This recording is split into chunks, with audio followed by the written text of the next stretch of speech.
The orbital drop pod screamed through Cryo 7's atmosphere like a dying star, its heat shields glowing white-hot against the planet's perpetual winter storm. Inside, Kevin gripped the harness straps until his knuckles turned bone-white, watching through the cracked viewport as endless white wasteland rushed up to meet him. The impact drove the breath from his lungs. Metal shrieked, ice shattered, then dash silenced. Kevin forced the emergency release, and the hatch exploded outward in a cloud of compressed air. He stumbled into a world of white death. The wind hit him like a physical blow, carrying ice crystals that stung exposed skin like tiny knives. Temperature readout on his wrist display: -63°C, wind chill factor UNSURVIVABLE. The Galactic Correctional Authority had been quite clear about his sentence. Survival training violation on Proxima Station. 18 months on Cryo 7, the ice-locked penal world, where the sovereignty dumped those they wanted to forget. No rescue, no extraction, just monthly supply drops if the storms permitted. Survive, human. The Drax magistrate had clicked through his translator, mandibles chittering with what might have been amusement. Your kind boasts of resilience. Prove it, or freeze into a monument to your arrogance. Kevin pulled his survival pack from the wreckage and surveyed his new prison. The drop coordinates had promised a cave system, but all he saw was ice, snow, and more ice stretching to a gray horizon. His breath crystallized instantly, forming ice on his thermal mask. Then he saw it, a dark slash in a distant ridge, a cave mouth. The trek nearly killed him. 3 hours of forcing each step through hip-deep snow, fighting wind that seemed determined to hurl him back toward the wreckage. By the time he reached the cave, his extremities had gone numb despite the heating elements in his suit. Inside, the wind's howl dropped to a moan. Kevin activated his headlamp and explored. The cave went deep, branching into multiple chambers. Ice formations hung like frozen waterfalls. And there, in the main chamber, he found something impossible. Stones arranged in a circle, deliberately. His hands trembled as he knelt beside them. They were volcanic rock, dense and dark, transported here by someone, something. The sovereignty had assured all prisoners that Cryo 7 was uninhabited, but someone had built this ring. Kevin's analytical mind, the same one that had gotten him through engineering school on Earth, began calculating. Stone holds heat. To stack properly, add insulation, create thermal mass. He spent the next 3 days building. His survival pack contained basic tools: a fusion cutter, bonding gel, thermal sheets. He carefully cut and shaped the volcanic stones, building a crude but functional oven against the cave's back wall. He insulated it with layers of ice compacted so densely they became nearly transparent, creating primitive double glazing. The fusion cutter's power cell became the heat source, nestled in the stone heart of his creation. On the 4th day, the oven radiated warmth for the first time, beautiful life-giving heat that transformed the cave's entrance chamber from a frozen tomb into something almost habitable. That's when he heard the sound, a whimper, weak, desperate. Kevin grabbed his headlamp and followed the noise deeper into the cave system. In a small side chamber, he found her, a creature the size of a large dog, covered in matted white fur, with 6 legs and a face that seemed equal parts feline and something utterly alien. She was curled tight, shivering, and so thin her ribs showed through her coat like prison bars. Their eyes met. Hers were blue, startlingly, impossibly blue. Intelligence shone there, along with pain and resignation.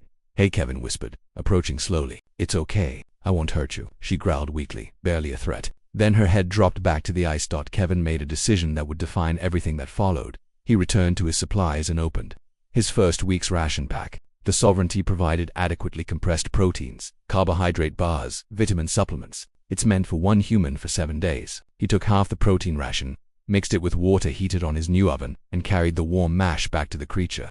"Come on," he murmured, setting the bowl near her muzzle. "Eat." She raised her head, sniffed, then began eating with desperate urgency. Over the following days, a routine emerged. Kevin named her Luna for her pale coat and those moon-bright eyes. He gave her a quarter of his rations, then a third, then half. His own hunger became a constant companion, but watching Luna strengthen made it bearable. She began following him around the cave. Then came the morning he woke to find her curled against his side, sharing warmth. The supply drop came on schedule, a cargo pod that crashed through the storm and buried itself in a snowdrift 2 kilometers from the cave. Kevin suited up and made the trek, Luna pacing in the cave entrance, watching him go with anxious eyes. He returned with 30 days of supplies and found her waiting at the cave mouth, making a sound halfway between a purr and a trill. "Miss me?" Kevin laughed, and Luna bounded forward, nearly knocking him over.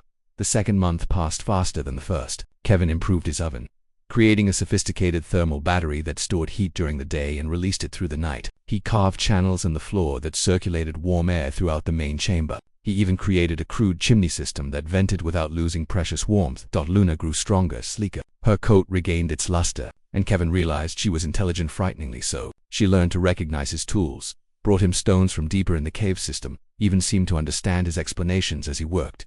"You're not native to this world, are you?" he asked one evening, watching firelight play across her features while they shared dinner. "You're like me, a prisoner, or maybe a survivor from a crash we didn't know about."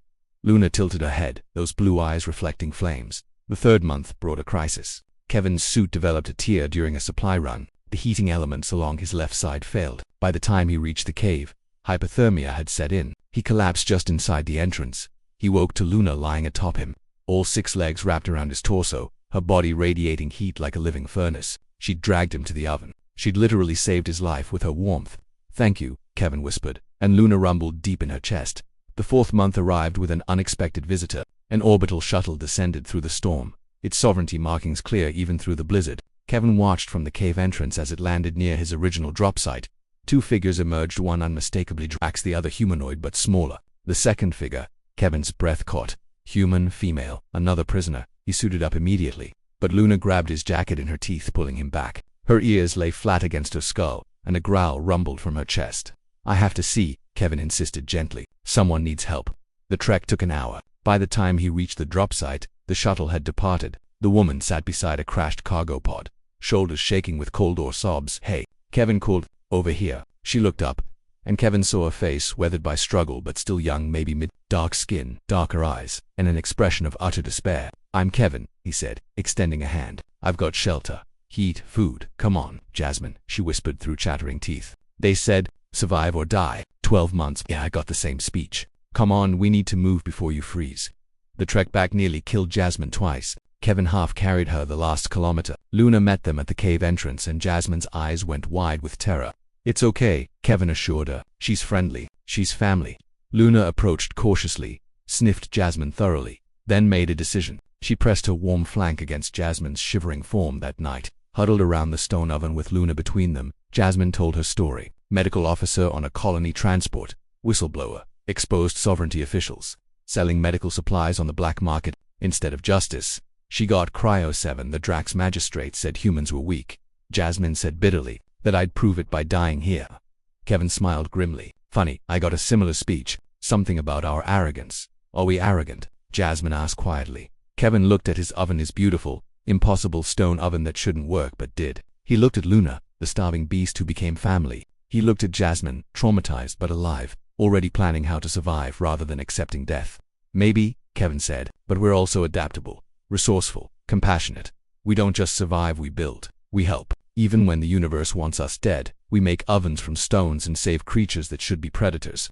Jasmine's hand found Luna's fur, fingers tangling in the soft warmth. 12 months. "We'll make it," Kevin promised. "Together." Luna rumbled her agreement, and in the warmth of the impossible oven, surrounded by winter that was meant to break them, 3 survivors, human, and something beautifully other, began planning not just survival, but life. Outside, the eternal storm raged. Inside, something more powerful burned. The inextinguishable human spirit that turns prisons into homes and strangers into family. The sovereignty had meant to break them. Instead, they'd given humanity another chance to prove what it did best: endure, adapt, and thrive against impossible odds.